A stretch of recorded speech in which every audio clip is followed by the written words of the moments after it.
Hello friends. मैं आप लोगों का इस चैनल के ऊपर स्वागत करता हूं।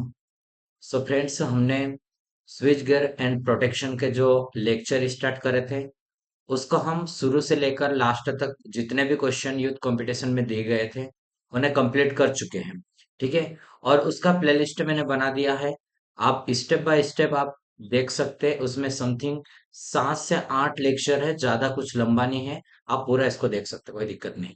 ठीक है। उसमें ओनली ज्यादा से ज्यादा थ्योरी था और हमने उसको कंप्लीट कर लिया है। आज हम स्टार्ट करने वाले हैं मशीन को। मशीन में सबसे पहले हम पढ़ेंगे डीसी जनरेटर, उसके बाद डीसी मोटर। ठीक है। मेरी कोशिश ये रहेगी क्योंकि इसमें मैंने बहुत बार इसको क्वेश्चन को मैंने कर चुका हूं, तो इसको ज्यादा से ज्यादा स्पीड में हम लेके चलेंगे और एक्सप्लेन भी करेंगे, न्यूमेरिकल भी साथ में करेंगे और सारे क्वेश्चन को करते चलेंगे। ठीक है। हर चैप्टर में बहुत ज्यादा ज्यादा क्वेश्चन भी है और रिपीटेड क्वेश्चन भी है। और मैंने कोशिश ये किया है कि जो रिपीटेड ज्यादा क्वेश्चन है उसको हम बार बार रिपीट नहीं करेंगे, ताकि हमारा समय बचे और आने वाले एग्जाम के लिए हमारे लिए बेनिफिट होगा। ठीक है। जितने भी वैकेंसी है इलेक्ट्रिकल से संबंधित, लाइनमैन की हो गया, इलेक्ट्रिकल बोर्ड में जो एमपी में आई है उनकी हो गई, जेई की हो गई, या आने वाली एई के हो गए, आईटीआई टीओ प्रिंसिपल के लिए हो गए, सारी जितने भी इलेक्ट्रिकल से संबंधित हो गई एग्जाम्स। जैसे रेलवे का नोटिफिकेशन आ चुका है कि 19 और 20 तारीख को मार्च में एग्जाम होने वाली है उसकी, उसका रिजल्ट नहीं आया लेकिन आने वाला है। ठीक है। और साथ में जितने भी इलेक्ट्रिकल से संबंधित जेई की वैकेंसी हो गया उसके लिए बहुत इंपॉर्टेंट ये लेक्चर है। आप देखें, अपने दोस्तों को भी सेंड करें, और जो भी आपके रिलेटिव है जो इलेक्ट्रिकल की तैयारी कर रहे हैं, या तो लाइनमैन की, या फिर जेई की, या ट्रेनिंग ऑफिसर की, आरआरबी जेई, एसएससी जेई, जितने भी हो गए एई की, आप इसको उन तक पहुंचा सकते हैं और उनको बता सकते हैं, ताकि आपके साथ साथ उसका भी बेनिफिट हो सके। ठीक है। तो आइए आज का वीडियो हम स्टार्ट करते हैं। फर्स्ट क्वेश्चन हमारे पास ये है, the generator has purest voltage regulation. इसमें पूछा है कि वोल्टेज का सबसे कम वोल्टेज रेगुलेशन किस में, मतलब सबसे खराब, पूरेस्ट। ठीक है। तो इसमें कौन सा रहेगा? सीरीज मोटर का सबसे खराब वोल्टेज रेगुलेशन होता है। ठीक है। सबसे बेहतर बोले तो हमारा संयुक्त, मतलब जो कंपाउंड जनरेटर रहेगा या मोटर रहेगा उसका, और इसके बाद हमारे पास शंट का रहेगा। ठीक है। अब इसके बारे में हम थ्योरी पढ़ लेते हैं। श्रेणी जनित्र का वोल्टेज नियमन सबसे कम होता है। ओवर कंपाउंड का वोल्टेज नियम भी ऋणात्मक होता है। ठीक है। ओवर कंपाउंड का कैसा रहेगा? उसका ऋणात्मक होता है। और ओवर कंपाउंड का वोल्टेज वोल्टेज रेगुलेशन श्रेणी जनित्र से कम होता है। और संट तथा कंपाउंड का वोल्टेज रेगुलेशन कैसा रहेगा? इसका पॉजिटिव रहता है, संट एंड कंपाउंड का। इस जनरेटर में आर्मेचर एंड फील्ड वाइंडिंग तथा लोड तीनों श्रेणी क्रमों में संयोजित किया जाता है। कैसे? तीनों की तीनों श्रेणी क्रमों में इसमें रहती है। ठीक है। नेक्स्ट क्वेश्चन है, left winding is suitable for. तो लेफ्ट वाइंडिंग कहां पर सुटेबल है, ये हमें पूछा गया है। ठीक है। लेफ्ट वाइंडिंग में क्या होता है? ए बराबर बी होता है। ठीक है। और इसको कहां पे हम यूज करते हैं? इसको हम यूज करेंगे लो वोल्टेज एंड हाई करंट के लिए, इसका यूज किया जाता है। तो ये कंडीशन हमें ध्यान देना है। और यहाँ पे कहा है लो वोल्टेज तो है लेकिन लो करंट बोल रहा है, इस कारण से ए वाला गलत है। हाई वोल्टेज बोल रहा है तो ये गलत हो गया। हाई वोल्टेज यहाँ पे भी बोला, ये भी गलत हो गया। तो डी वाला हमारे पास low voltage and high current DC generator. ठीक है। तो डी वाला हमारे पास राइट आंसर रहेगा। देख सकते हैं लेफ्ट वाइंडिंग में लो वोल्टेज एंड हाई करंट वाले डीसी जनरेटर के लिए उपयोग किया जाता है। लैप कुंडली मशीनों में समांतर पथों की संख्या ध्रुवों की संख्या के बराबर होती है। ठीक है। नेक्स्ट क्वेश्चन है हमारे पास, देखो, in DC generator eddy current loss is nothing but. DC generator में भंवर धारा हानि नहीं होती है, लेकिन क्या है? ईडी करंट लॉस नहीं होता, लेकिन इसमें कौन सा लॉस होता है? आयरन लॉस होता है। ठीक है। Eddy current loss iron loss के अंदर ही आता है। ठीक है। आयरन लॉस और हिस्टेरिसिस लॉस ये क्या रहेगा, आयरन लॉस में hysteresis and eddy current loss रहता है। ठीक है, ऐसे तो कॉपर लॉस भी होता है इसमें, लेकिन हमारा राइट आंसर ए वाला होना चाहिए। ठीक है, तो ए वाला राइट आंसर है हमारा। देखिए, डीसी जनरेटर में भंवर धारा हानि कुछ नहीं है, लेकिन लौह हानि होती है। क्योंकि लौह हानि डीसी जनरेटर में दो प्रकार की होती है, भंवर धारा हानि और हिस्टेरिसिस हानि। ठीक है, नेक्स्ट क्वेश्चन है, वेव वाइंडिंग किसके लिए यूज करता है। अब मैंने पहले क्या बोला था, यहाँ पर लेफ्ट वाइंडिंग, लेफ्ट वाइंडिंग में ए बराबर पी था, और ये low current and sorry low voltage and high current के लिए। अब वेव वाइंडिंग की बात करें तो वेव वाइंडिंग क्या रहेगा, ए बराबर 2 रहता है, और ये रहेगा वोल्टेज इसमें अधिक रहेगा और करंट का मान लो रहेगा। ठीक है, तो high voltage and low, DC, C वाला राइट आंसर हमारे पास रहेगा। ठीक है, क्या है, वेव वाइंडिंग में उच्च वोल्टेज रहेगा और निम्न धारा के डीसी जनरेटर के लिए उपयोग किया जाता है, और लेफ्ट वाइंडिंग निम्न वोल्टेज का और उच्च धारा के लिए उपयोग किया जाता है। लेफ्ट वाइंडिंग का इस्तेमाल सामान्य वेल्डिंग पर्पज हेतु यूज करते हैं। वेव कुंडलित मशीनों में समांतर पथों की संख्या ए बराबर 2 रहता है। डीसी जनरेटर में डमी कुंडली का क्या यूज है, उपयोग किया जाता है।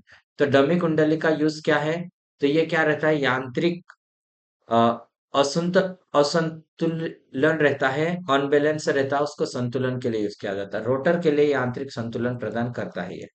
तो बी वाला राइट आंसर हो जाएगा हमारा। ठीक है, डीसी जनरेटर में डमी कुंडली का उपयोग रोटर या फिर आर्मेचर के लिए यांत्रिक संतुलन प्रदान करने के लिए करते हैं। यह वाइंडिंग केवल वेव वाइंडिंग के साथ प्रयोग होता है। यह वाइंडिंग कम्यूटेटर के साथ नहीं जुड़ती है। कैसी, कम्यूटेटर के साथ नहीं जुड़ी रहती है। नेक्स्ट क्वेश्चन है, देखो बहुत इंपॉर्टेंट क्वेश्चन है, कई एग्जामों में पूछे गए हैं इसमें। ठीक है, एसएससी में दो बार पूछा गया है, अलग अलग, RRB Gorakhpur, RRB Ajmer, RRB Ahmedabad, ऐसे अलग अलग एग्जामों में ये क्वेश्चन आया है। ठीक है, the function of a commutator in a DC machine is to convert, क्या है, डीसी मशीन किस में कन्वर्ट करती है। ठीक है, तो ये हमारे पास हो जाएगा, कम्यूटेटर का बारे में पूछा है। Unidirectional current to direct current, नहीं, अल्टरनेटिव करंट तो यूनिडायरेक्शनल, बी वाला राइट आंसर रहेगा, जो कि अल्टरनेटिव करंट को यूनिडायरेक्शनल में ये कन्वर्ट करता है। ठीक है, जनरेटर। अब आगे बढ़ते हैं हम, देखो ये राइट आंसर हमारे पास है, कम्यूटेटर का कार्य प्रत्यावर्ती धारा को एक दिशा धारा में परिवर्तित करना है। ठीक है,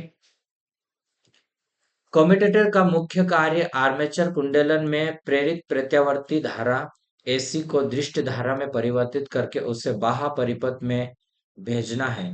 दिक् परिवर्तक कठोर क्रशित तांबे के खांचों का बनाता है। An electrical generator is a machine which convert, क्या है, एक विद्युत जनरेटर इस प्रकार की मशीन है जो कि रूपांतरित करती है। जनरेटर कैसे क्या काम करेगा, जनरेटर मैकेनिकल एनर्जी को इलेक्ट्रिकल में कन्वर्ट करेगा। ठीक है, तो ये हम देखेंगे, mechanical energy to electrical energy कहाँ है, डी वाला राइट आंसर।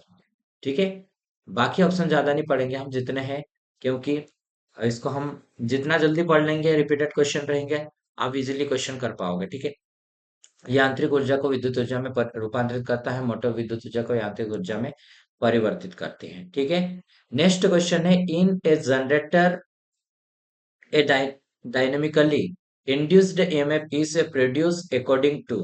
ठीक है, इसमें क्या बोला है, जनरेटर में गतिशील प्रेरित ईएमएफ किसके अनुसार उत्पन्न की जाती है, तो किसके अनुसार, तो ये फेराडे के नियम के अकॉर्डिंग रहती है। ठीक है, तो ए वाला राइट आंसर हो जाएगा हमारा। इसमें और इसका दिया है डेरिवेशन, इसको देखते हैं। जनरेटर में गतिशील प्रेरित ईएमएफ फैराडे के नियम के अनुसार उत्पन्न की जाती है। प्रथम नियम, जब किसी परिपथ या कुंडली से संलग्न चुंबकीय फ्लक्स में परिवर्तन होता है तो परिपथ कुंडली में विद्युत वाहक बल प्रेरित होता है। जब कोई चालक चुंबकीय बल रेखाओं या फ्लक्स को काटता है तो उसमें विद्युत वाहक बल प्रेरित होता है।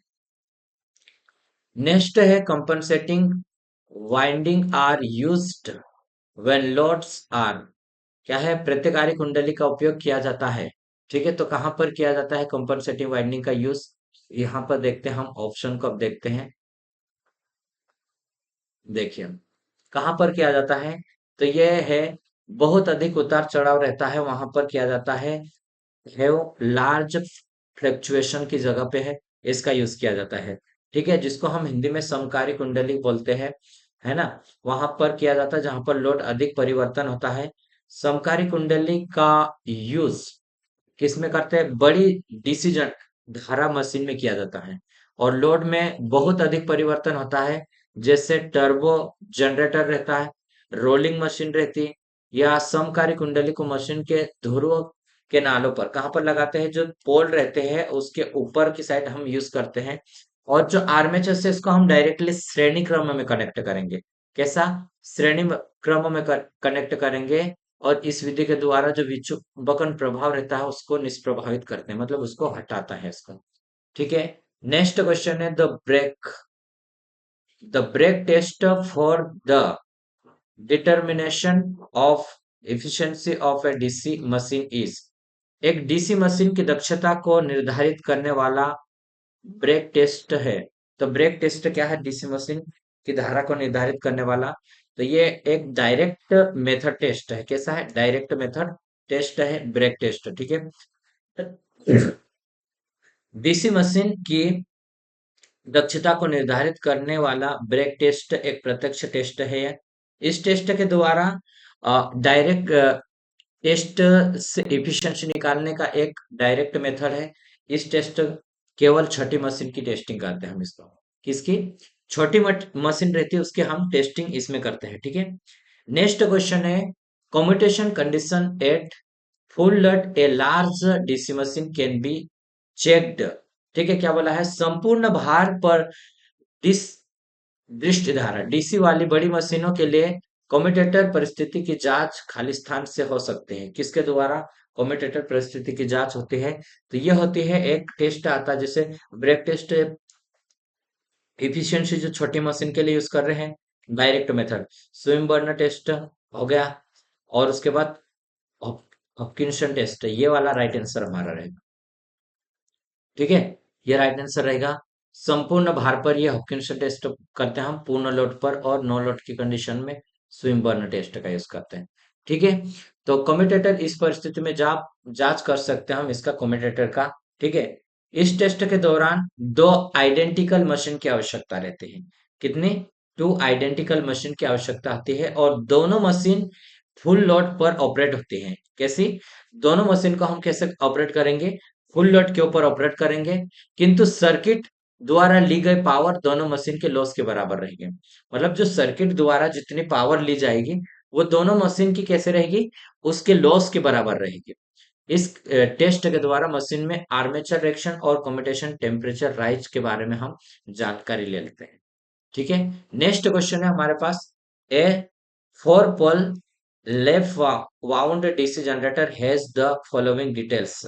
मतलब फ्लक्स दिया है वेबर पर पोल, एंड स्पीड दिया है 900 आरपीएम। आर्मेचर कंडक्टर दिया है इसमें 414। जनरेटर ईएमएफ निकालना है। ठीक है, तो देखो अब हम इसको ज्यादा डेरिवेशन में पूरा नहीं लिखवाऊंगा आपको। जो जो दिया है इसमें देखो, पी पोल है हमारे पास, कितने पोल है? 4 पोल का दिया है। और ये फ्लक्स है हमारे पास, ये फ्लक्स हमने लिखा। N number of turns, sorry, number of speed, गति है ये। और चालक जेट कंडक्टर की संख्या आर्मेचर में कितने कंडक्टर का यूज कर रहे हैं। ठीक है, और लेफ्ट वाइंडिंग के लिए हम क्या बोला था? ए बराबर होता है पी होता है। तो हमारे पास सूत्र है ए बराबर होता है जेड, सॉरी 5 जेड एन और पी बटे में 60। ठीक है, अब इसका मान रखेंगे हम, आ, वेबर का मान 07 इंटू कंडक्टर का मान 414 इंटू 900, और हो गया ना, 1 2 3 फ्लक्स पी का मान 4 है। लेफ्ट वाइंडिंग में ए बराबर पी होता है, वैसे कोई दिक्कत नहीं। यहाँ पे भी 4, तो 4 से 4 तो कट जाएगा। ठीक है, अब हम देखो क्या करते, इसको हटा लेंगे तो हमारे पास 2 जीरो और ये आ जाएगा। अब 2 जीरो से तो ये 2 जीरो कट जाएगा हमारा, 1 जीरो से 1 जीरो ये कटेगा। और इससे हम काट सकते हैं, 3 दूनी 6, 3 3 9, 2 से इसको काटे तो 22। तो हमारे पास 66 आ जाएगा। कितना? 66 आ रहा, गलत क्यों आ रहा है?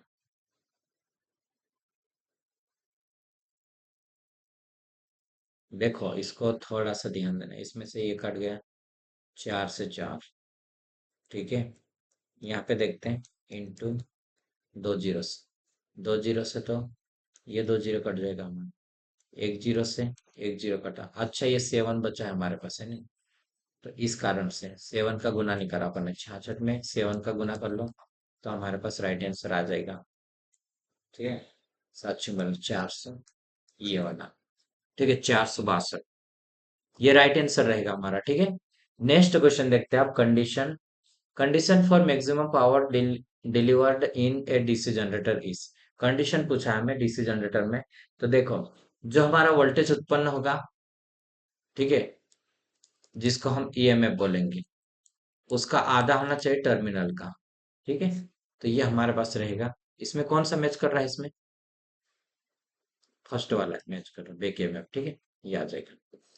ये जनरेटर की केस में है और मोटर की केस में अलग रहेगा। मोटर की केस में क्या हम सप्लाई दे रहे हैं, सप्लाई का आधा हो जाएगा बैक ईएमएफ।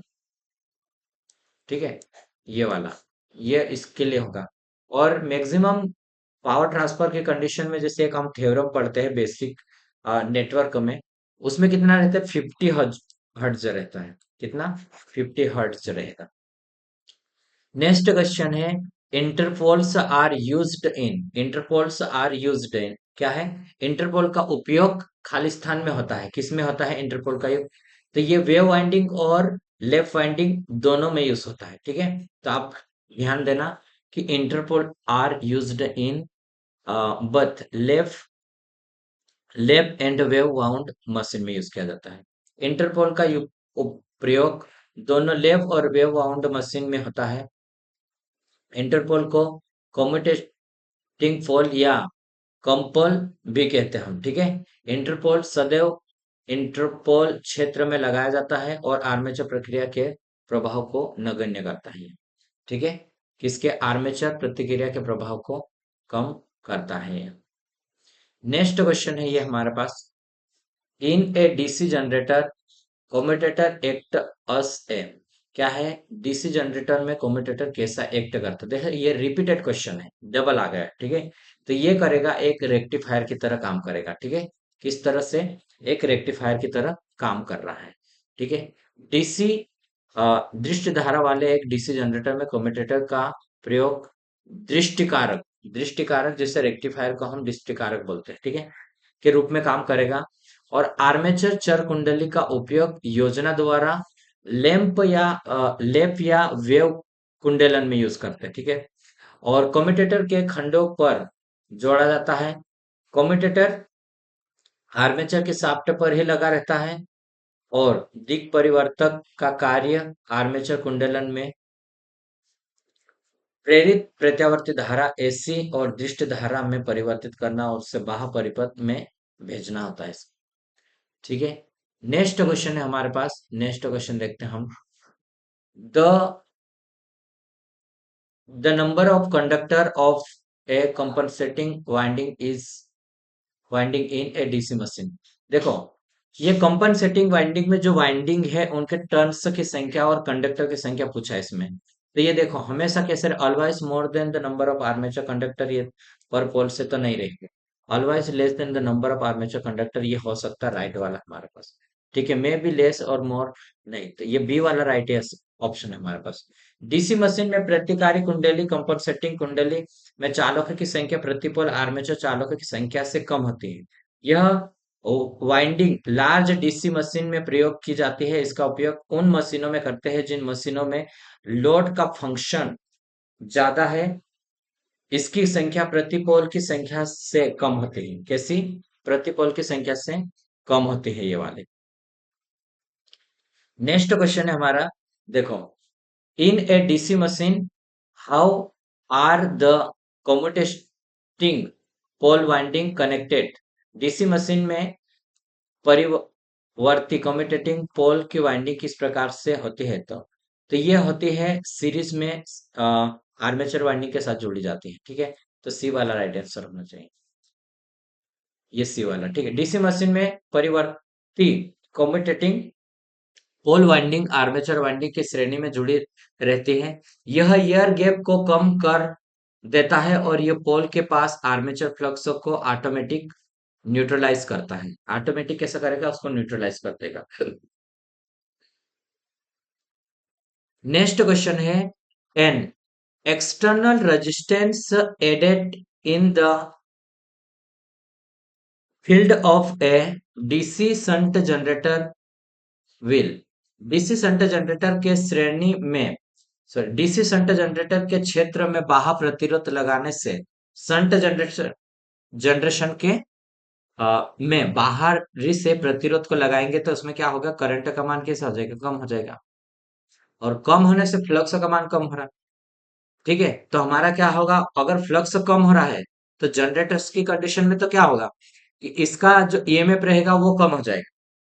ठीक है, फ्लक्स के साथ जैसे ई बराबर हम पढ़ रहे हैं डायरेक्टली प्रोपोर्शनल में फाइ जेड पी एन बटे में ये आ रहा है। ठीक है, तो डायरेक्टली प्रोपोर्शनल हो रहा है। अगर हम इसको हटाते हैं यहाँ पे मोटर की कंडीशन में, तो फ्लक्स बटे साथ में एन आता है। ठीक है, तो हम फ्लक्स को इधर कर लेंगे तो ई बटे फ्लक्स हो जाएगा समानुपाती एन। यानी कि हम फ्लक्स को अगर हम कम करें तो स्पीड हमारी बढ़ जाएगी मोटर की केस में। ठीक है, जनरेटर की केस में क्या हो रहा है कि ईएमएफ ये कम हो जाएगा। ठीक है, तो जनरेटर में बात कर रहा है तो decrease the voltage of generator, कैसा? डिक्रीज हो जाएगा। सी वाला राइट आंसर होना चाहिए हमारा, सी वाला राइट है। ठीक है, डीसी शंट जनित्र के क्षेत्र में बाह्य प्रतिरोध लगाने से जनित्र की वोल्टता में कमी होगी, क्योंकि प्रतिरोध से शंट धारा का मान कम हो जाएगा, जिससे शंट कम हो जाएगा, और शंट का फ्लक्स कम होने से उसमें ईएमएफ का मान भी कम हो जाएगा। ईएमएफ कम होने से टर्मिनल वोल्टेज कम होगा। सॉरी, अभी खाना खाया ना, इसलिए थोड़ी सी आलसी आ रही मुझे, लेकिन कुछ नहीं, हम कंटिन्यू करेंगे। सामने एग्जाम है, जितने क्वेश्चन हो सके उतने हम लगाएंगे अभी। ठीक है, तो देखिए, अभी शुरू किए हैं हम। जितने क्वेश्चन आज हो सकते हैं आज के लेक्चर में उतने हम लगाएंगे इसका। नेक्स्ट क्वेश्चन है, shunt generator has, shunt generator कैसा रहता है? तो स्लाइटली ड्रॉपिंग कैरेक्टरिस्टिक कर्व रखता है संट जनरेटर। तो राइट आंसर हमारा ए वाला रहेगा, स्लाइटली ड्रॉपिंग कैरेक्टरिस्टिक कर्व रखता है। ठीक है, तो ए वाला राइट है। डीसी संट जनरेटर थोड़ा सा झुका हुआ अभिलक्षण वक्र होता है। डीसी संट जनरेटर लगभग कांस्टेंट फ्लक्स मशीन होती है। DC shunt generator no load for rated voltage पर करता है काम। ठीक है, नेक्स्ट क्वेश्चन है, which one of the following generators is used for charging batteries? क्या है? बैटरियों को चार्ज करने के लिए निम्नलिखित में से किस जनित्र का उपयोग होता है? बैटरियों को चार्ज करने के लिए निम्नलिखित में से किस जनित्र का प्रयोग होता है? तो ये संट जनरेटर का यूज करते हैं हम बैटरी को चार्ज करने के लिए। ठीक है, और सीरीज जनरेटर का बूस्टर के रूप में यूज किया जाता है, और लॉन्ग ट्रांसमिशन लाइन में हम यूज करते हैं इसका जनरेटर का। ठीक है, अब थ्योरी में भी देख लेते हैं इसमें क्या है। बैटरी चार्ज करने के लिए संट जनरेटर का यूज किया जाता है। संट का अभिलक्षण ड्रॉपिंग रहता है, इसका डीसी एक्साइटेशन के रूप में भी करते हैं। ठीक है, ये भी ध्यान देना कि एक्साइटेशन के रूप में भी डीसी संट जनरेटर का यूज करते हैं। नेक्स्ट क्वेश्चन है, the EMF of a DC generator dependents on. DC जनित्र का ईएमएफ किस पर निर्भर करता है? डीसी जनित्र का ईएमएफ किस पर निर्भर करता है? तो ये स्पीड के ऊपर डिपेंड करेगा। किसके ऊपर? स्पीड के ऊपर ईएमएफ डिपेंड करेगा, फ्रीक्वेंसी के ऊपर डिपेंड नहीं करेगा। लेकिन जो ईएमएफ रहता है हमारा फ्रीक्वेंसी एंड स्पीड के ऊपर डिपेंड करेगा। हमारी कोई भी मशीन एक बार अगर आप बना दोगे, उसके बाद ना तो आप मतलब उसके पोल को चेंज कर सकते, और एक बार उसके ऊपर वाइंडिंग कर दी, वाइंडिंग को भी नीचे कंडक्टर को चेंज नहीं करोगे। लेकिन आप उसकी स्पीड को बढ़ा सकते हैं और उसके फ्लक्स को बढ़ा सकते हैं। क्यों ज्यादा करंट दे दिए तो वो फ्लक्स हमारा बढ़ जाएगा। फ्लक्स क्या डायरेक्टली प्रोपोर्शनल किस में आएगा, करंट के। ठीक है, तो ये वाला बी वाला राइट आंसर होगा।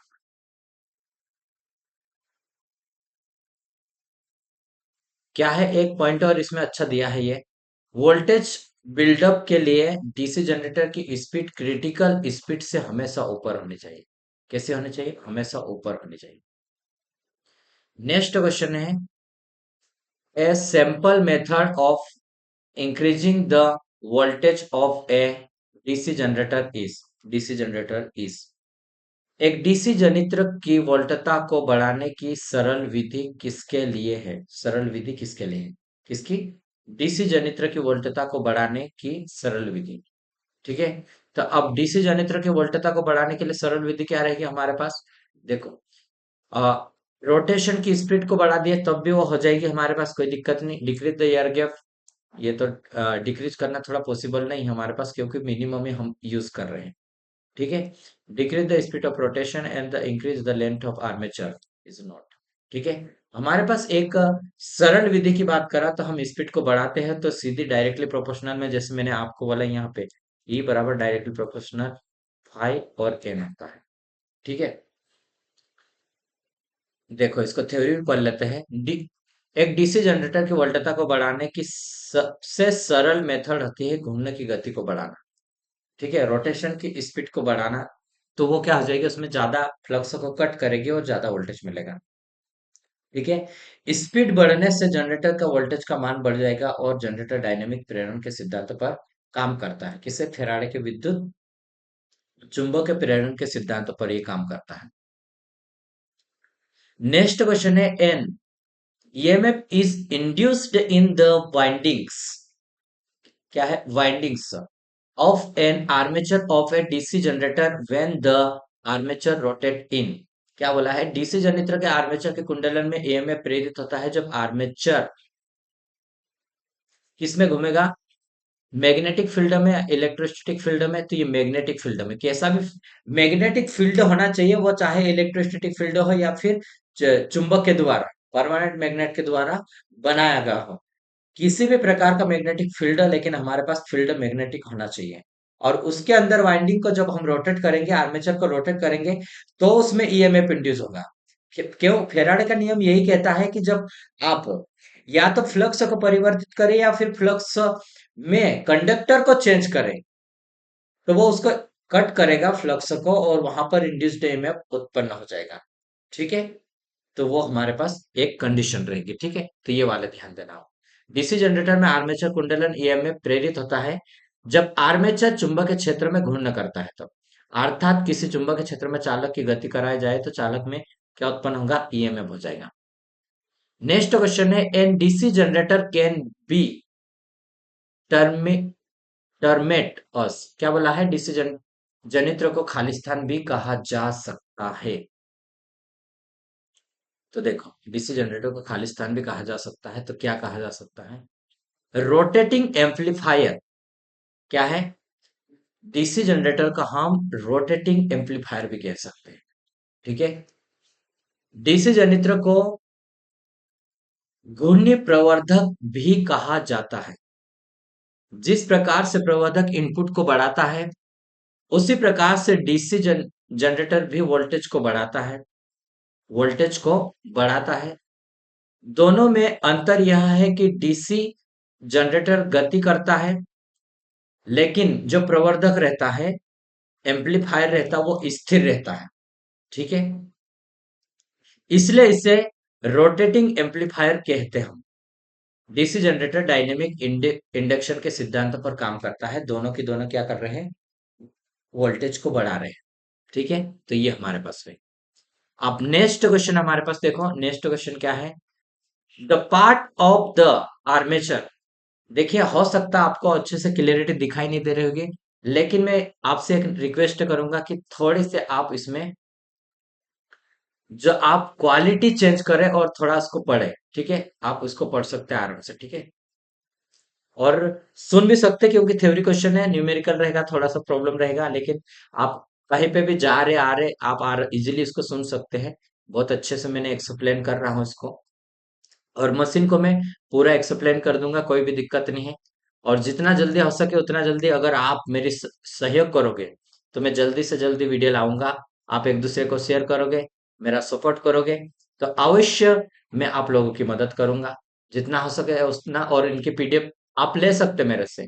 टेलीग्राम चैनल पे जुड़े और वहां पर मैसेज डालें आप। जब आप मैसेज डालोगे तो ही मैं इसको सेंड करूंगा, अभी टेलीग्राम पे भी इसको नहीं सेंड किया हूँ, ठीक है। तो आप ये ध्यान देना आप। नेक्स्ट क्वेश्चन है, the part of the armature electrical circuit which take active part in EMF generation are. ठीक है, ये पूछा है कि आर्मेचर में जो कौन सा पार्ट एक्टिव रहता है जो ईएमएफ जनरेट करने के लिए सक्रिय रहता है, ठीक है। तो इसमें रहेगा, देखो, स्लॉट के भीतर की कुंडली सतह और ओवरहेड और ब्रथ क्या है, coil side inside the slot and the over change. तो हमारे पास स्लॉट के भीतर में कुंडली की सतह और ओवर, तो हमारे पास ये वाला रहेगा, ए वाला, ठीक है, साइड के इनसाइड स्लॉट, ठीक है। तो इसको ध्यान देना। और ईएमएफ निर्माण में आर्मेचर विद्युत परिपथ के स्लॉट के भीतर की कुंडली की सतह सक्रिय भाग होते हैं। यही वोल्टेज प्रोडक्शन में भाग लेते हैं। आर्मेचर खांचे में चालक को भरा जाता है। जब आर्मेचर कुंडली चुंबकीय क्षेत्र में घूमता है, तो चालक से चुंबकीय चुंबकीय क्षेत्र लिंक करता है, जिससे स्लॉट के अंदर चालक में विद्युत वाहक बल प्रेरित होता है, और जो बाह्य लोड को प्रदान किया जाता है जो प्रोडक्शन में भाग लेती है, ठीक है। नेक्स्ट क्वेश्चन है, ये भी बहुत इंपॉर्टेंट क्वेश्चन है। एई में, जेई में, एसएससी में पूछा गया क्वेश्चन है, ठीक है। The wave form of the armature EMF in DC machine is. इसमें बोला है कि आर्मेचर के अंदर जो ईएमएफ प्रोड्यूस होता है उसकी वेव फॉर्म कैसी होती है। तो ये वेव फॉर्म होती है ट्रेंगुलर होती है, त्रिभुजाकार होती है, ठीक है। तो आप इसको याद रखना कि जो आर्मेचर डीसी जनरेटर में ईएमएफ उत्पन्न होती है वो ट्रेंगुलर रहती है, ठीक है।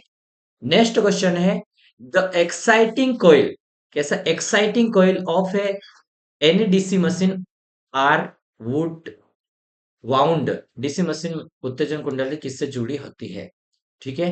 तो ये किससे जुड़ी होती है भाई, दृष्ट धारा मशीन की उत्तेजन कुंडली किस में जुड़ी होती है। तो आर्मेचर के स्लॉट में या अराउंड द पोल। तो भाई दो प्रकार के, जैसे आर्मेचर में हम कोइल है हमारे पास एक तो, लेकिन वो एक्साइटेशन के लिए नहीं है। हमारे पास जो पोल के पास में जो लिपटी गई है, अराउंड में चारों ओर से जो हमारे पास वाइंडिंग की गई है, वही हमारे पास रहेगी, ठीक है, एक्साइटेशन के लिए। तो सी वाला राइट आंसर है हमारे पास। कौन सा वाला, सी वाला हो गया, ठीक है। दृष्ट धारा मशीन में उत्तेजन एक्साइटेशन कुंडलियों के ध्रुवों के चारों और जुड़ी होती है। ध्रुव खांचों पर कुंडलन का को लगा कर ध्रुवों को उत्तेजित किया जाता है। इन कुंडलियों को उत्तेजन या क्षेत्र कुंडलन की उत्तेजित कुंडलियां कहते हैं। क्षेत्र कुंडल क्षेत्र कुंडलनी के वर्तनों की संख्या तथा अनुप्रस्थ काट मशीन के प्रारूप पर निर्भर करते हैं। किसके ऊपर, मशीन के प्रारूप के ऊपर डिपेंड करेगी, ठीक है। नेक्स्ट क्वेश्चन है, the commutator of a DC machine act us A. DC machine में दिक परिवर्तक खालिस्तान की तरह व्यवहार करता है। तो कैसा, फुल वेव रेक्टिफायर की तरह ये व्यवहार करेगा, ठीक है। ए वाला राइट आंसर रहेगा हमारे पास। क्या है, डीसी मशीन में जो कम्यूटेटर का पूर्ण तरह दृष्टिकारी की तरह व्यवहार करता है। कम्यूटेटर का प्रयोग डीसी मशीन में एसी को डीसी में कन्वर्ट करने के लिए एवं डीसी को एसी में बदलने के लिए यूज किया जाता है। डीसी मोटर में कम्यूटेटर और ब्रश की मदद से एक दृश्य बल आघूर्ण उत्पन्न होता है, एक दृश्य बल आघूर्ण उत्पन्न होता है। ब्रश 2 से लेकर 5 वोल्ट का आई आर ड्रॉप होता है इसमें। नेक्स्ट क्वेश्चन देखते हैं। Under commutation gives rise to, अल्प दिक् परिवर्तक के कारण क्या होता है? अल्प दिक् परिवर्तक के कारण, अंडर कम्यूटेशन के कारण इसमें क्या रहेगा? स्पार्किंग तो होता है, लेकिन वो कहाँ पे हो रहा वो ध्यान देना है। Under commutation sparking at the trailing end of the brush, मतलब ब्रश के पिछले साइड पे होगा अल्प कम्यूटेशन की कंडीशन में। ठीक है, अल्प कम्यूटेशन और रहेगा तब ये रहेगा। ठीक है, देखो, अल्प दिक् परिवर्तन अंडर कम्यूटेशन के कारण ब्रश अनुगामी यानी कि पिछली भार पर स्पार्किंग होता है। वह विधि जिससे लघुपतित आर्मेचर कुंडली में धारा की दिशा जब वह चुंबकीय उदासीन अक्ष एम एन ए का पार करती है प्रतिवर्तित हो जाए और कम्यूटेशन कहलाती है। ठीक है, नेक्स्ट क्वेश्चन देखो। For a DC generator if the brushes are given a small amount of forward shift the effect of armature reaction। क्या बोला है? डीसी जनरेटर में हम क्या कर रहे हैं? ब्रश को कुछ मात्रा में क्या कर रहे हैं? आगे रख रहे हैं या स्थानांतरित कर रहे हैं। तो इस कंडीशन में आर्मेचर रिएक्शन क्या होगा? ठीक है, तो इस कंडीशन में partly demagnetize and partly cross magnetize होगा। ठीक है, तो देखो इसमें ये सी वाला राइट आंसर है। डीसी मशीन के जनरेटर में यदि ब्रश को कुछ मात्रा से अग्र स्थानांतरित फॉरवर्ड शिफ्ट किया जाए तो आर्मेचर प्रक्रिया को आंशिक चुंबकन और डिमैग्नेटाइजेशन और आंशिक क्रॉस चुंबकन मैग्नेटाइजेशन होता है ये। ठीक है, नेक्स्ट क्वेश्चन है हमारे पास। For a full pitch winding the generated voltage in both coil sides are, क्या है? पूर्ण पिच कुंडलन के लिए दोनों कोइल साइड में उत्पन्न वोल्टेज कैसा होगा? ठीक है, फुल पिच में तो ये 180 फेज में नहीं होगा, लेकिन ये एग्जैक्टली एक फेज में होगा। ठीक है, फुल पिच कुंडलन कोइल में दोनों कोइल के मध्य उत्पादित विभव हमेशा समान फेज में होता है। कैसा? एक फेज में, जैसे ये डायग्राम है, इस फेज में सेम रहेगा। जबकि बंद पिच या शॉर्ट पिच रहता उसमें से 180 से कम रहता, वो 180 डिग्री से कम रहेगा। ठीक है, नेक्स्ट क्वेश्चन है, देखो।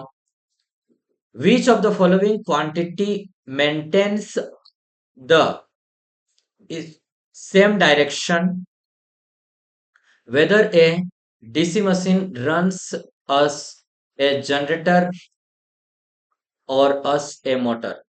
डीसी मशीन द्वारा जनित्र के रूप में अथवा मोटर के रूप में कार्य करने पर भी निम्नलिखित में से कौन सी राशि समान दिशा को कायम रखती है? कौन सी राशि समान दिशा को कायम रखती है? तो ये हो जाएगी इंड्यूस्ड ईएमएफ। जो मोटर और जनरेटर दोनों के केस में ये समान दिशा में रहती है। ठीक है,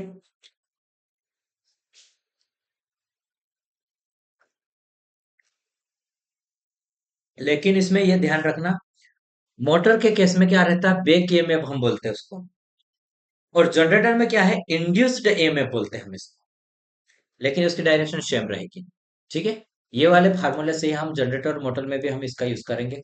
बहुत इंपॉर्टेंट है ये थे। ठीक है, बहुत सारे क्वेश्चन ऐसे रहेंगे जो जनरेटर के उसमें आ जाएंगे। डीसी मशीन द्वारा जनित्र के रूप में अथवा मोटर के रूप में कार्य करने पर भी प्रेरित ईएमएफ की राशि कैसी रहेगी? सेम होगी। ठीक है, इसमें अलग अलग है, जैसे ये क्या है? 5 फ्लक्स है, और जेड है क्या है? आर्मेचर चालकों की संख्या, और एन आर्मेचर की गति की संख्या हो गई, और ये पी ध्रुवों की संख्या और समांतर पथों की संख्या है। Reluctance torque in rotating machine is present when, घूर्णन घूर्णन मशीनों में अवरोध बलाघूर्ण उपस्थित होता है जब, घूर्णन मशीनों में अवरोध बलाघूर्ण उत्पन्न होता है जब। ठीक है, तो इसको देखते हैं हम।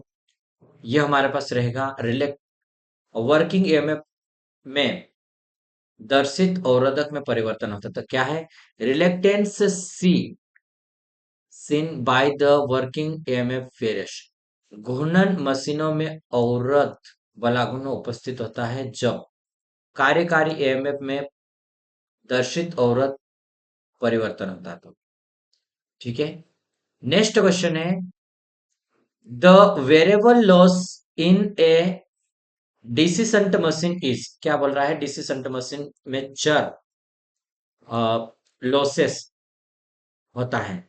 ठीक है, वेरिएबल लॉस कौन सा रहता है? तो वेरिएबल लॉस कहां पर होगा? आर्मेचर में होगा ये।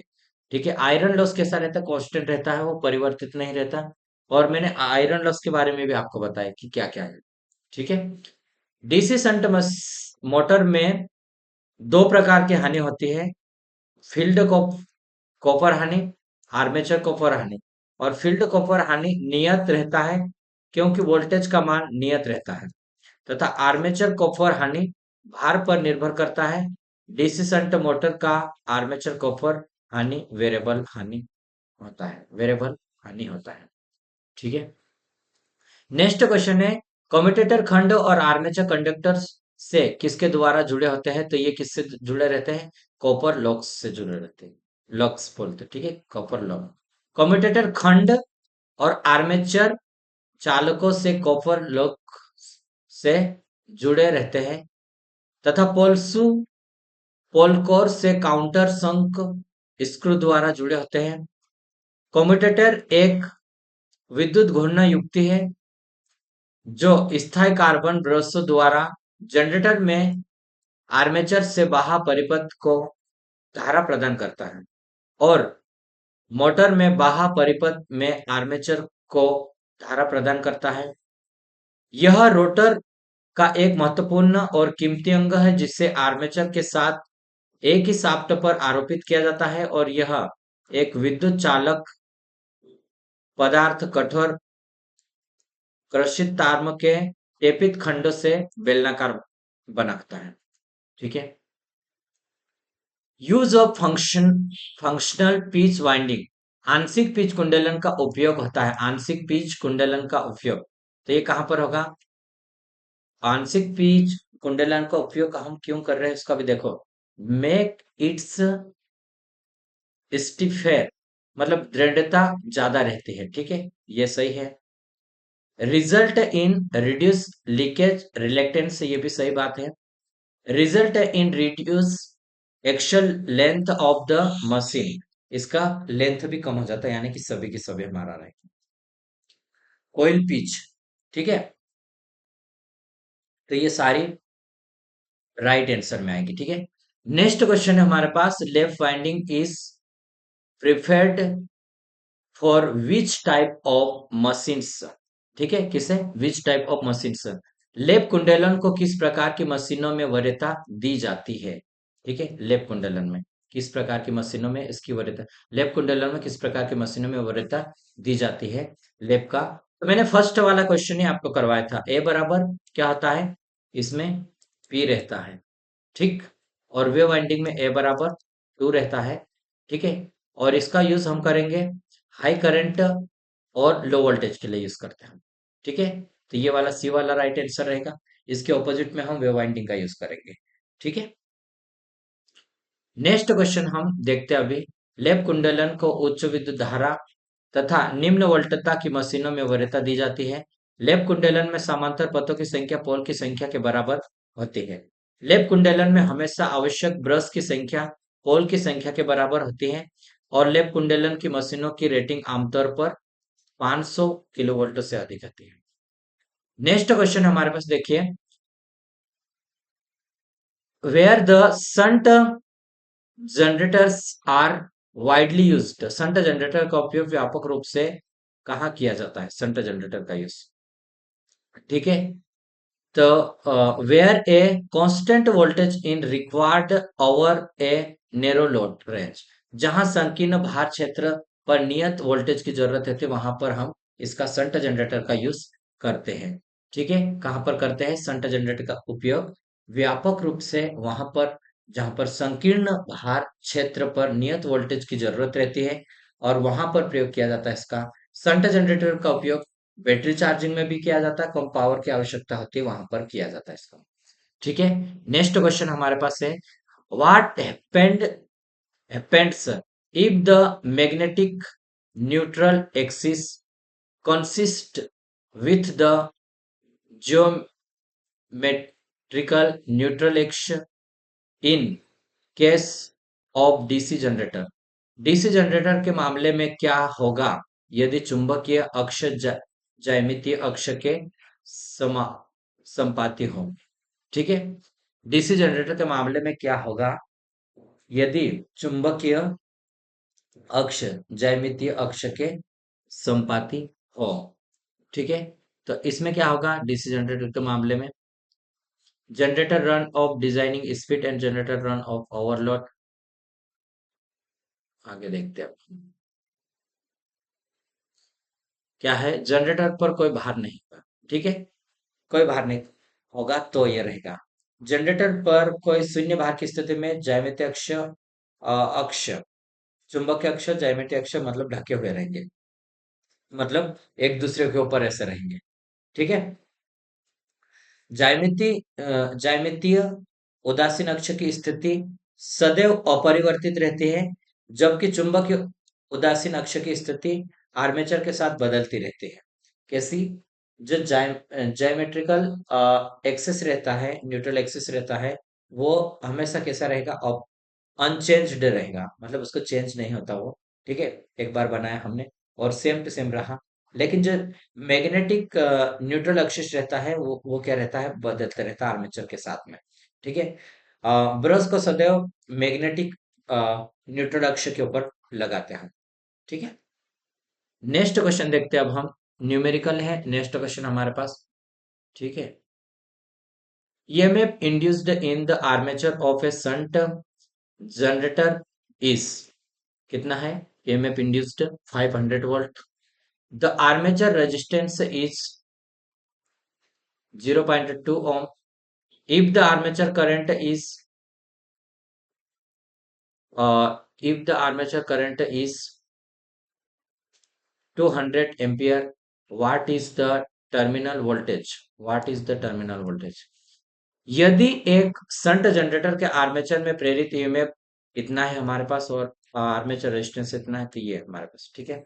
तो टर्मिनल वोल्टेज, अब टर्मिनल वोल्टेज देखो मैं आपको अलग से नहीं करवाता, यहीं पे दिखा देता। ठीक है। टर्मिनल वोल्टेज का सूत्र ये है, बैक ईएमएफ जितना है वो। ठीक है। बैक ईएमएफ कितना था, ये हमारा 500 है। रेजिस्टेंस हम इसका और इसमें गुना कर लेंगे हम दोनों का और इसको माइनस करेंगे। ठीक है। रेजिस्टेंस और इसका गुना करेंगे और माइनस कर लेंगे तो ये आ जाएगा। ठीक है। इसका हम गुना करेंगे तो पहले तो इसको हटाओ जीरो, तो ये आ जाएगा, एक जीरो से एक जीरो कट गए, 40, तो ये आ जाएगा हमारे पास 460। राइट आंसर रहेगा 460 सी वाला। ठीक है। नेक्स्ट क्वेश्चन है हमारे पास, brushes are provided in DC machine, smooth rotation, prevent sparking, provide path for flow of current. मतलब एक क्या करता है, providing a path for flow of current, मतलब पाथ प्रोवाइड करता है करंट के बहने के लिए। ठीक है। ये वाला रहेगा। डीसी मशीन में ब्रश का कार्य धारा प्रवाह हेतु पथ प्रदान करता है। डीसी छोटी मशीनों हेतु ब्रश कॉपर का प्रयोग करते हैं और बड़ी मशीन हेतु आधुनिक ब्रश जैसे कार्बन ब्रश का इस्तेमाल करते हैं, और कार्बन ब्रश 2 से 5 वोल्ट तक उसमें वोल्ट ड्रॉप होता है उसमें। ठीक है। Shunt generators are most suited for stable parallel operation as their voltage characteristic are। स्थिर स्थिर समांतर प्रचालन के लिए संट जनित्र अत्यधिक उपयोग होते हैं, क्योंकि इसकी वोल्टता कैसे अभिलक्षण कैसा रहता है, इसका ड्रॉपिंग रहता है इस कारण से। ठीक है। संट जनरेटर का यूज समांतर प्रचालन में सबसे अधिक हम करते हैं। ठीक है। पैरेलल ऑपरेशन में हम करते हैं क्योंकि इसका जो वोल्टेज अभिलक्षण रहता है ड्रॉपिंग होता है, और shunt generator constant flux machine होती है, इसका वोल्टेज रेगुलेशन भी इसका क्या है, अच्छा है इस कारण से। ठीक है। नेक्स्ट एक और हमारे पास क्वेश्चन है, न्यूमेरिकल क्वेश्चन है, बहुत ही इंपॉर्टेंट क्वेश्चन है ये।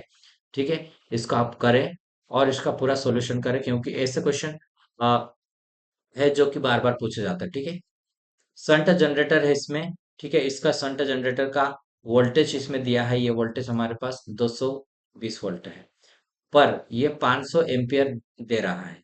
ठीक है, शंट क्षेत्र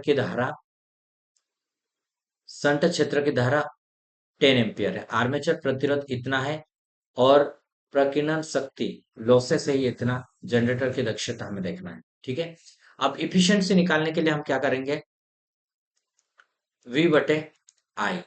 ठीक है, ये क्या है, V I and I square R plus PC. ठीक है, अब हमारे पास ये वोल्टेज है, हमारे पास ये करंट है हमारे पास, और ये हमारे पास हो गया शंट करंट आर्मेचर में। ठीक है, और ये हमारे पास हो गया रेजिस्टेंस। ठीक है, इनका मान हमने रखा, सबसे पहले हमने 500 ये रखा। ठीक है, करंट एंड ये वोल्टेज, दोनों का गुना करा, ये के हमारे पास था ये रखा, प्लस हमने करा आई स्क्वायर, मतलब हमारे पास ये वाला करंट था, 10 का स्क्वायर करा, हम 100 हो गया, और जो रेजिस्टेंस है हमारे पास आर्मेचर में ये है 0.1 ये वाला। ठीक है, और जो पावर लॉसेस हो रहा है ये यहाँ पे। ठीक है, इसको हम प्लस करेंगे और कैलकुलेट करेंगे तो हमारे पास 95.67% आ जाएगा। ठीक है, नेक्स्ट क्वेश्चन है, the MMF produced by interpole is professional to, क्या है, अंतर्ध्रुव द्वारा उत्पादित ईएमएफ समानुपाती होता है। ठीक है, तो ये समानुपाती होता है, कैसा रहता है, आर्मेचर करंट के समानुपाती रहता है, कैसा, आर्मेचर करंट के समानुपाती होता है। ठीक है, किसके, आर्मेचर करंट के, अंतराल ध्रुव द्वारा उत्पादित ईएमएफ आर्मेचर धारा होता है। ठीक है, डायरेक्टली प्रोपोर्शनल इसका रहेगा यहाँ पर। ठीक है, नेक्स्ट क्वेश्चन है, as we go from generator end toward load, the severity of a particular fault, जैसे कि हम जनरेटर के अंत से लोड की ओर जाते हैं, क्या है, जनरेटर से अंत की ओर जाते हैं तो विशेष क्या रहेगी, गंभीरता, जो फाल्ट होने की गंभीरता घट जाएगी। ठीक है, स्थिर गंभीर रहेगी और समान रहेगी, बढ़ेगी, क्या होगी, घटती जाएगी। ठीक है, जब हम जनरेटर के अंत से लोड की ओर जाते हैं तो मतलब फाल्ट होने की गंभीरता घट जाएगी इसमें। ठीक है, नेक्स्ट क्वेश्चन हम देखते हैं अभी,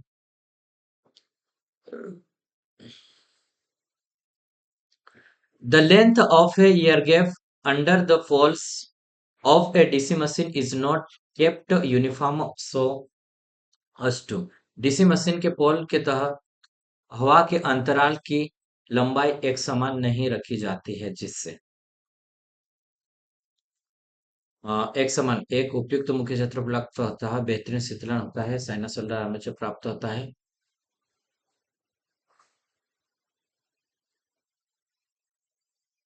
देखो क्या होगा, डीसी मशीन के पोल के तहत हवा के अंतराल की लंबाई एक समान नहीं रखी जाती है, तो उसमें उपयुक्त मेन फ्लक्स क्षेत्र प्राप्त होता है। मोटर में हवा गैप और रोटर के स्टेटर से रगड़ खाने से बचता है, यह चुंबकीय क्षेत्र बनाने के लिए एक आवश्यक विद्युत यात्रा की मात्रा है। ठीक है, नेक्स्ट क्वेश्चन है, एक संट मशीन में फील्ड वाइंडिंग किससे बनी होते हैं, फील्ड वाइंडिंग किससे बने होते हैं संट मशीन में, तो ये किससे बने रहेगी, क्योंकि ज्यादा टर्न्स की रहती है और पतले रहते हैं। ठीक है, पतले तार के कम टर्नर और पतले तार के अधिक टर्नर रहेगा, सी वाला राइट आंसर। ठीक है, और सीरीज की बात करें तो उसमें कम टर्न्स रहते हैं और अ, मोटाई ज्यादा रहती है उसकी। ठीक है, डीसी शंट मशीन में फील्ड वाइंडिंग पतले तार के बहुत सारे घुमाव से बने होते हैं, जिससे क्षेत्र घूर्णन वोल्टता से उत्तेजित होती है, और क्षेत्र कुंडली को संट कुंडली या संट क्षेत्र भी कहते हैं, इसे वोल्टेज ऑपरेटेड क्षेत्र भी कहते हैं। ठीक है, नेक्स्ट क्वेश्चन है, in a DC generator current to external circuit from armature is given through. एक क्या है, डीसी जनरेटर में आर्मेचर से बाहरी सर्किट के लिए करंट किस माध्यम से दिया जाता है, करंट किस माध्यम, एक डीसी जनरेटर में आर्मेचर से, कहां से, आर्मेचर से बाहरी सर्किट के लिए करंट किस माध्यम से दिया जाता है, कम्यूटेटर एंड ब्रश के माध्यम से दिया जाता है इसका। ठीक है, किससे, कम्यूटेटर एंड ब्रश के माध्यम से। स्थिर गति के साथ अलग से जोड़े गए डीसी जनरेटर के मामले में जब फील्ड करंट में वृद्धि की जाती है तो, फील्ड करंट में वृद्धि की जाती है तो इसमें क्या होगा, उत्पन्न ईएमएफ सीधे समानुपाती रहती है, ईएमएफ सीधे समानुपाती रहती है इसमें। ठीक है, स्थिर गति के साथ अलग से जोड़े गए डीसी जनरेटर के मामले में जब फील्ड करंट में वृद्धि होती है तो उत्पन्न ईएमएफ सीधे समानुपाती रहती है इसके। ठीक है, नेक्स्ट क्वेश्चन है, the machine which work on dynamically induced EMF is, machine जो गतिशील प्रेरित ईएमएफ पर काम करती है, कार्य करती है। ठीक है, तो ये है डीसी जनरेटर। कौन काम करेगा, डीसी जनरेटर। गतिशील मशीन जो गतिशील प्रेरित ईएमएफ पर काम करती है, ये समांतर पथ में जनित्र प्रेरित ईएमएफ उत्पन्न होता है इसमें। ठीक है, नेक्स्ट क्वेश्चन देखो, मैंने 50 क्वेश्चन कंप्लीट कर दिए हैं और मैं ये कोशिश करता हूँ कि इसको हम यहाँ तक एक वीडियो रखते हैं और जस्ट इस वीडियो को हम हटा के इसको अपलोड पे डाल के दूसरा वीडियो शुरू करते हैं। क्यों, क्योंकि 50-50 क्वेश्चन के हम करेंगे तो इजीली आप भी देख पाओगे, और अगर हम लंबा वीडियो करेंगे तो आपको भी देखने में थोड़ी सी असहज महसूस होगा कि कंटिन्यू लंबा वीडियो नहीं देख पाओगे आप। ठीक है, तो अब हम यहीं तक करते हैं इसको, और अब हम मिलेंगे नेक्स्ट वीडियो में। वीडियो आपको पसंद आता है तो अवश्य इसको लाइक करें, सब्सक्राइब करें, और जिसकी भी आप तैयारी कर रहे हैं वो कमेंट बॉक्स में हमें बता सकते हैं। ठीक है, वीडियो देखने के लिए धन्यवाद।